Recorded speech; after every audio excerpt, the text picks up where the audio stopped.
So now we are going to talk about vagina. Alright, vagina में हमें एक पहली जो डिजीज़ हम पढ़ते हैं that is vaginitis. Vaginitis is inflammation. Itis जहाँ लग गया, मैंने आपको बोला कि आइटिस का मतलब है इन्फ्लेमेशन. और वेजाइना मतलब प्राइमरी डिजीज़ जो है वो बहुत रेयरली होती है. ऑफन ये सेकेंडरीली हम लोग इसको देख सकते हैं. मतलब ये नहीं है कि वेजाइना से शुरुआत हो रही है. सेकेंडरीली कोई कैंसर है, कोई इन्फेक्शन किसी और एरिया में हो रही है, जैसे कि सर्विक्स में कोई डिजीज़ चल रही थी, वल्वा में चल रही, ब्लैडर या रेक्टम कहीं पे और चल रही है और फिर यहाँ पे आई है. वेजाइना में बाद में आई है, सेकेंडरीली आई है, तो हम वो हो सकता है, लेकिन प्राइमरी बहुत रेयरली होती है. वेजिनाइटिस में हमें ल्यूकोरिया, ये कॉमन फीचर दिखता है. ल्यूकोरिया कुछ नहीं है, ल्यूकोरिया इज सिक्रीशन है जो कि वाइट कलर की डिस्चार्ज होती है. नॉर्मली भी हो जाती है जब प्रेगनेंसी होती है. अर्ली प्रेगनेंसी में ल्यूकोरिया होता है नहीं तो ल्यूको, आपको पता है ल्यूको का मतलब ही वाइट होता है और रिया मतलब डिस्चार्ज होना. तो ये जो वेजिनाइटिस है ये दो पार्ट्स में हो सकती है, मतलब कि ये दो कॉजेज हो सकते हैं, दैट इज कैंडिडा अल्बाइकन्स और ट्राइकोमोनास वेजिनालिस.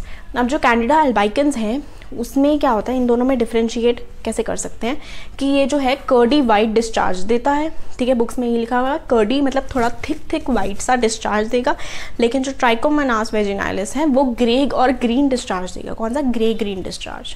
और इन दोनों में फ़र्क ये है कि जो कैंडिडा अल्बाइकन्स है वो हमारे नॉर्मल फ्लोरा का पार्ट है. नॉर्मल फ्लोरा का ये पार्ट है हमारा, लेकिन ये जो है वो सेक्सुअली ट्रांसमिटेड है. नेक्स्ट में अगर हम कंजाइनाइटल एनॉमलीज पढ़ें, अनकॉमन है, इतनी ज़्यादा कॉमन नहीं है, लेकिन उसमें होता क्या है, एब्सेंस ऑफ वेजाइना. या तो वेजाइना है ही नहीं, या तो जो वेजाइना है वहाँ पे सेप्टेट आ गया. सेप्टेट का मतलब है कि जैसे ये वेजाइना थी उसमें एक ऐसे सेप्टेट बन गया तो उसकी वजह से डबल वेजाइना हो गया. तो दैट इज सेप्टेट आने की वजह से डबल वेजाइना बन गया. या फिर गार्टनर्स डक्ट सिस्ट में क्या होता है कि बिनाइन वेजाइनल सिस्ट होता है ये, कि ये ओरिजिनेट करता है गार्टनर की डक्ट से. किससे ओरिजिनेट करता है ये सिस्ट? ये गार्टनर की डक्ट. गार्टनर डक्ट क्या थी? जो वेस्टिजियल रेमिनेंट था ना, वुल्फियन डक्ट. एक हमने एम्ब्रियोलॉजी में पढ़ा था वुल्फियन डक्ट. उसका जो रेमिनेंट बच जाता है वेस्टिजियल, जो कि किसी काम का नहीं होता, that is known as Gartner's duct. उसमें अगर सिस्ट हो जाता है that is Gartner's duct cyst. ये वैसे कंजेनाइटल नॉर्मली इतना कॉमन नहीं है. Then comes the topic malignant neoplasms of vagina, जो कि कैंसर्स है. नियोप्लाज्म मतलब ट्यूमर्स हैं वेजाइना के. इसमें 3 टाइप्स के होते हैं, squamous cell carcinoma, clear cell adenocarcinoma and sarcoma botryoides, जिसे हम एम्ब्रियोनल रैप्टोमायोसार्कोमा भी बोलते हैं. स्क्वामस सेल आपको पता है हर जगह स्क्वामस सेल आ जाता है. ठीक है, और पर यहाँ पे जो स्क्वामस सेल है ये एक बहुत ही अनकॉमन सा है. ठीक है, ये इतना कॉमन नहीं है. नॉर्मली हम पढ़ते हैं कि कॉमन होता है, लेकिन ये वाला अनकॉमन है. और इसमें क्या होता है, इसमें VAIN VAIN that is a precursor lesion, that is vaginal VAIN, ये हमने लिखा हुआ है वेजाइनल इंट्राएपिथेलियल नियोप्लेजिया. ये उसका प्रिकर्सर है. किसका प्रिकर्सर है? इस नियोप्लाज्म का, इस स्क्वामस सेल कार्सिनोमा का प्रिकर्सर है vaginal intraepithelial neoplasm. More than 60 years वाले फीमेल्स को ये अफेक्ट करता है. वैसे हमने बोला कि जो स्क्वामस सेल कार्सिनोमा है ये अनकॉमन है, लेकिन इनके वेजाइना के ट्यूमर में देखें तो वेजाइना के ट्यूमर में से मोस्ट कॉमन है. और ये किस वजह से होता है? ये जो स्क्वामस सेल कार्सिनोमा है ये ह्यूमन पैपिलोमा वायरस 16 या 18 वाली स्ट्रेन. कौन सी स्ट्रेन? ह्यूमन पैपिलोमा 16 और 18. और इसकी साइट, मोस्ट कॉमन साइट कौन सी है? अपर वेजाइना में पोस्टीरियर वॉल. जो सेकंड हम करेंगे क्लियर सेल एडिनोकार्सिनोमा, वो एंटीरियर वॉल में मोस्ट कॉमनली होता है. एंटीरियर वॉल कौन सा? अपर वेजाइना का ही. तो हम देखेंगे कि जो स्क्वामस सेल कार्सिनोमा होता है उसमें क्या होता है कि केराटिन पर्ल्स बनते हैं. केराटिन पर्ल्स क्या होते हैं?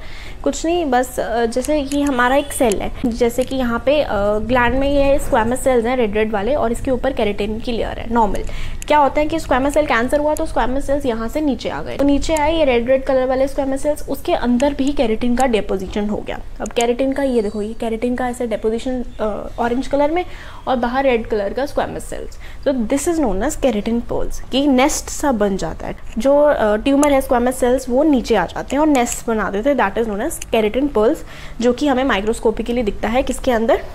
स्क्वामस सेल कैंसर के अंदर. और जो सेकंड क्लियर सेल एडिनो मतलब ग्लैंड्स, एडिनोकार्सिनोमा है, उसमें हमें माइक्रोस्कोपिकली इसमें जैसे केराटिन पर्ल्स दिखे, फर्स्ट वाले में हमें केराटिन पर्ल्स दिखे, तो सेकंड क्लियर सेल एडिनोकार्सिनोमा में हमें मैलिग्नेंट ग्लैंड्स दिखेंगे. ऑलराइट, मैलिग्नेंट ग्लैंड्स मिलेंगे. ठीक है, then it's clear cell carcinoma. इसमें क्या होता है कि हम तब पढ़ते हैं जैसे जो फीमेल्स हैं जिनकी मदर्स ने उनके बर्थ के टाइम पे क्या किया था, उन्होंने डाईइथाइलस्टिलबेस्टेरॉल लिया था। क्या लिया था? डाईइथाइलस्टिलबेस्टेरॉल। अब ये जो ड्रग है डाईइथाइलस्टिलबेस्टेरॉल, इसमें ये क्या करती थी उस टाइम पे, जिनको अबॉर्शन का खतरा होता था वो लोग ये ले लेते थे, ये वाली ड्रग। अब क्या होता है, वैसे तो अबॉर्शन प्रिवेंट करने के लिए दी है, लेकिन उनमें क्लियर सेल, उनके जो बच्चे हैं उनमें क्लियर सेल एडिनो हमने देखा, ठीक है। और इनमें ग्लैंडुलर इंक्लूजन्स थी। ग्लैंडुलर इसीलिए हमने नाम लिया है एडिनो। एडिनो मतलब ग्लैंड होता है, तो ग्लैंडुलर इंक्लूजन्स थी। कहाँ पे थी? म्यूकस, जो वेजाइना की म्यूकस है वहाँ पे थी, ऑलराइट। और वेजाइनल एडिनोसिस हो जाता है। और ये जो क्लियर सेल कार्सिनोमा है इसमें हमने बोला वेजाइनल एडिनोसिस होता है। वेजाइनल एडिनोसिस हमें आइडेंटिफाई करना इंपॉर्टेंट है, नहीं तो वो clear cell adenocarcinoma cause कर देगा। और इसमें ये जो हमारे इंक्लूजन्स हमने बोला ग्लैंडुलर इंक्लूजन्स बनते हैं, ये इसके आसपास क्या होता है, म्यूकस सिक्रीटिंग सेल्स होते हैं। कौन से सेल्स होते हैं? म्यूकस सिक्रीटिंग, क्योंकि वेजाइनल म्यूकोसा में बनता है ना, तो म्यूकस आसपास उसके म्यूकस सिक्रीटिंग सेल्स होते हैं। उसका मेन कैरेक्टरिस्टिक था डाईइथाइलस्टिलबेस्टेरॉल। देन कम सार्कोमा बॉट्रॉइड्स या फिर एम्ब्रियोनल रैप्डोमायोसार्कोमा। किसमें होता है? ये इन्फेंट्स में होता है या फिर जो children less than 5 years of age है। यूजुअली बच्चों को ही होता है ये यूरिनरी ब्लैडर तक पहुंच सकता है, बाइल डक्ट तक पहुंच सकता है। इसमें क्या होता है कि small round blue cell tumour बोलते हैं। ये soft polyploid grape like appearance है इसकी। इसका नाम हमने बोला एम्ब्रियोनल रैप्डोमायोसार्कोमा। इसका का मतलब क्या है? इसका मतलब ये है कि जो मैलिग्नेंसी स्टार्ट हुई है वो कैसे, कहाँ से स्टार्ट हुई है? वो स्टार्ट हुई है उस टिश्यू से जिसने स्ट्राइएटेड मसल बनाना था, लेकिन it failed to fully differentiate. Embryonically it failed to fully differentiate. तो वो वाले टिश्यू से जो स्ट्राइएटेड स्केलेटल मसल के लिए है। कि रैप्डो का मतलब है स्केलेटल और मायो का मसल, दैट्स सार्कोमा। और एम्ब्रियोनल मतलब एम्ब्रियोनल एज में डिफरेंशिएशन नहीं हो पाई। इसकी मैं पिक्चर दिखाती हूँ। You can see this is a grep like appearance. This is vagina से प्रोट्रूजन निकली हुई है, ठीक है। क्लिनिकल फीचर्स है कि हीमेचूरिया हो सकता है, रेक्टल ब्लीडिंग हो सकती है, पेनलेस ट्यूमर। हमने अभी देखा कि ट्यूमर ऐसे बहुत सारा पेनलेस मास है यहाँ पे। So this was about malignant neoplasms. Okay, if you have any query you can ask, and if you like the video please subscribe. Thank you.